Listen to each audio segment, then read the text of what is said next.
মান সম্মান সব গেল রে, তাড়াতাড়ি আমায় বাঁচা। কেন জেঠিমা, কি হলো? মেহাকে আজ ওর শ্বশুরমশাই দেখতে আসবে, আজ তো বাজার বন্ধ থাকবে, সেই ভেবে গতকালকে গোটা দশেক মিষ্টি এনে রেখেছিলাম।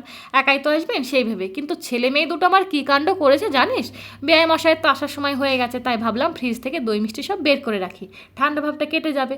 ও মা, ফ্রিজ খুলে দেখি না আছে দই আর না আছে মিষ্টি, 10টায় মিষ্টি গায়েব, আর তার সাথে দইয়ের ভাঁড়টাও পড়ে আছে। বলতে 1 কাপ মতো মিষ্টির রস আর ফাঁকা দইয়ের ভাঁড়। তো জেঠু তো এই কাণ্ড করবে না, তবে বাড়িতে কে বেঁচে থাকলো বলতো? কেন, মেহা আর মানিক?